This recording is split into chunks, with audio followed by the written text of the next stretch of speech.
Hi friends, ఆంధ్రాలో గోంగూర పచ్చడి అంటే తెలియని వాళ్ళు తినని వాళ్ళు ఉంటారా అండి? అందరూ ఫేవరెట్ కదా, చాలా బాగుంటుంది. అమ్మ గోంగూర పచ్చడి చాలా బాగా చేస్తారండి. 3 కట్టల గోంగూర వాష్ చేసి పక్కన పెట్టుకున్నాను. అండిలో 2 స్పూన్లు ఆయిల్ వేసి 1 స్పూన్ వచ్చి ధనియాలు వేయాలి. తర్వాత ఒక 15-20 ఎండుమిర్చి వేసుకోవాలి. ఒక నిమ్మకాయ సైజ్ అంతా చింతపండుని వెడలు తీసి వేసి వేయించుకొని పక్కన పెట్టుకోవాలి. 2 స్పూన్లు ఆయిల్ వేసుకొని కడిగి పెట్టుకున్న గోంగూరను వేసేసుకోవాలండి.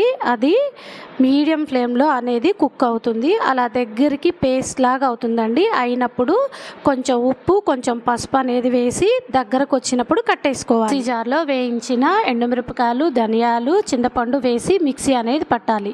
అలా మిక్సీ పట్టినాక చిన్నులపాయలు వేసుకొని కొంచెం ఉప్పు అనేది వేసుకొని మళ్ళీ మిక్సీ అనేది వేసుకోవాలి. అలా బరకగా అయినప్పుడు మనం చల్లారిన గోంగూర ఉంది కదా, అది వేసుకొని పల్స్ మోడ్లో అనేది మిక్సీ వేసుకోవాలి.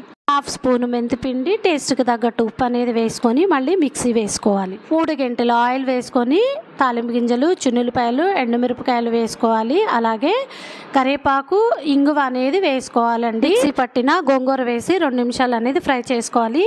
గోంగూర వేయంగానే మంచి అరోమా వస్తుందండి. గోంగూర పచ్చడి అంటే ఇష్టపడిన వాళ్ళు ఎవరుంటారు చెప్పండి?